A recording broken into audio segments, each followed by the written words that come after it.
Being a first-time buyer is a very stressful business. There's so much to do, there's so many numbers to crunch, and people have no idea where to get started. And that's why I'm introducing episode 1 of the first-time buyer to-do list. This will be a series that I do on the channel, and I'll be consistently adding to with the sole purpose of educating first-time buyers, giving them an understanding of where to start when they do want to buy their first home. And by the very end of the series, you should have a very good framework on where I should start as a first-time buyer, what steps I need to do, what costs to consider, and everything in between. But before we begin our episode 1, my name is Gabriela Batista, Homes into Reality.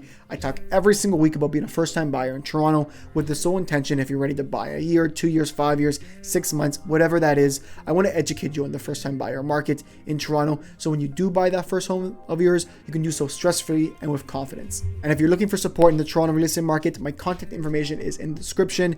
You can book a call with me through there as well, or you can follow me on socials, whatever they may be. Here to help, happy to help. So with the first episode of this series, I thought I'd start with the most common question that I get. What is the minimum down payment to purchase your home in Toronto? And I get this question a lot for many, many reasons. The reason most common, I would say, is most people want to budget for their first home. They don't know where to start. And the fact that they've never purchased a home before, they're not sure the extent of how much money they need to save. And the biggest cost of buying your first home is that down payment. Not only are we going to talk about what that minimum down payment calculator looks like for different price points, we're also going to talk about what I personally think is that best down payment, that sweet spot when it comes to putting a down payment on your first home. So first, let's start with the most simple one, anything under $500,000. And with anything under $500,000, you're probably looking at a studio apartment, maybe some older condos, nothing very big, but you're looking at a very much an entry-level condo for most people. And for that bracket, we're looking at a 5% minimum down payment. So let's say that a condo is exactly $500,000.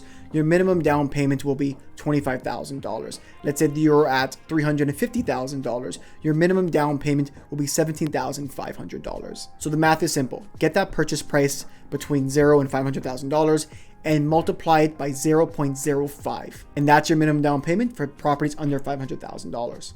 Let's move up. We're looking at a much bigger range now. We're looking at properties just over $500,000 to just under $1 million. Now we're looking at a pretty wide and diverse variety of different types of properties. You might get some semis, you might get some townhouses in that bracket. You're going to get a ton of different types of condos in that bracket as well. 1 bedrooms, 2 bedrooms, 1+10s, maybe even a 3 bedroom. But we're getting a lot more different variety of different prices. And this likely will be the most common bracket that you as a first-time buyer will be in buying your first home. Now, how the down payment on this type of property works is a bit of a sliding scale.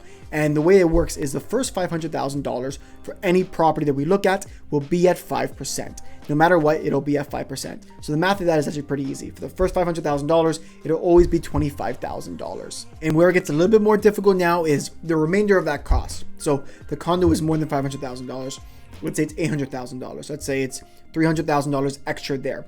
We're going to be given the remainder of that balance will be a minimum down payment cost of 10%. So the first $500,000 at 5% plus the remainder, the balance at 10%. I use a couple examples here just to give you a sense of the math. For the first $500,000, we're automatically going to be at minimum down payment of $25,000. So $25,000 is there.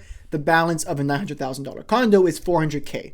$400K times 10% is $40,000. So $25,000 plus $40,000 equals $65,000, and that is the minimum down payment to buy a $900,000 condo. Then with a $750,000 condo, the first $500,000 will be at $25,000 for the first 5%, and then the remainder is $250,000, which is at 10%. So that'll be a total of just about $50,000 for your minimum down payment on a $750,000 condo. The next thing to move into is your above $1 million range.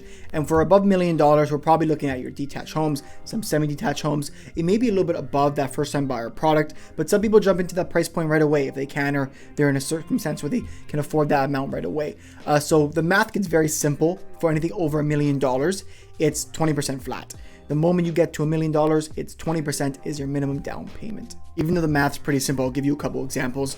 The moment you're a $1 million property, you're looking at $200,000 because that's 20% of $1 million. Let's say you're looking at a $1.2 million home, you're at $240,000 as that minimum down payment. And that a rule applies as house prices go up. So let's say you're buying a $2 million home, you're looking at $400,000. So it's not a rule that ends at any point. You're looking at a minimum down payment of 20% the moment you're at $1 million all the way up to infinity. Yeah, infinity. I find it very curious in how the numbers and the math change for minimum down payments the moment you're at just under $1 million to just over $1 million. For example, if you look at the minimum down payment for a house that's $999,999, you're looking at a minimum down payment of $75,000. But the moment you go $1 over and you're at $1 million, you're now at $200,000. So the difference between that $1 in the minimum down payments is huge. So I imagine a lot of people, and I actually have experienced this, is they rather for the minimum down payment, they want to get prices just under that $1 million price point because it doesn't change their minimum down payment. Because the moment they go $1 over, they need a substantially higher down payment to afford the homes that they're looking for. One thing to consider about a 20% down payment as well is you no longer have to pay mortgage insurance on that product. So anything that's under 20%, a lot of the times, depending on your lender, your mortgage situation, you will pay a mortgage insurance premium on your mortgage amount, which raises your monthly cost every single month. However, the moment you get to 20% down payment, you no longer are required to have mortgage insurance. So that can lower your costs a little bit more, which is, for some people, that sweet spot. They want to be at 20%, so they no longer need mortgage insurance. So the last question, which I promised I was going to say before, what I think is the best down payment for a first-time buyer. And the answer is maybe not what people want to hear, but it depends. And the reason why I say it depends is the way I look at the best, most optimal down payment for people is I actually ask them to do a budget for themselves. What I'll ask them to do is go through your monthly costs and go through the numbers that you feel most comfortable paying. And the answer, what the best down payment will be, is we have to kind of adjust. Maybe if you're able to put a higher down payment and you get a lower monthly mortgage cost, that's really important. You want to fit that monthly mortgage cost with your living expenses. What are you comfortable spending a month on your mortgage? Are you more comfortable spending more money up front on your down payment just to have a lower monthly mortgage cost? That's the things you have to balance. If there's no way for you to get in unless you pay the absolute minimum, then obviously you don't have a choice. But if you have that flexibility where you may be able to have some more money put in for a lower monthly mortgage cost, run those numbers, do a budget so you know what, I'm going to pay $4,000 a month in a mortgage. Or, I'd rather spend $3,500 a month in a mortgage so you can save that extra $500 in your safe account and your emergency fund.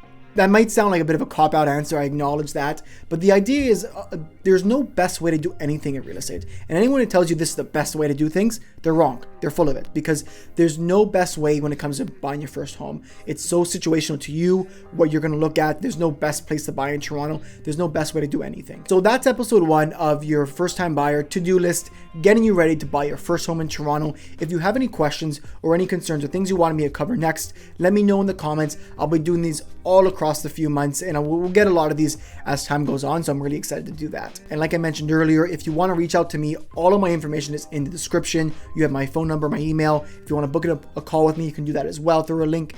If you want to see my other content on Instagram as well, I post weekly content there as well, just that first-time buyers getting in the market. Anyways, that's episode 1. Thanks for watching. Gabriela Batista, Homes into Reality. See you next week.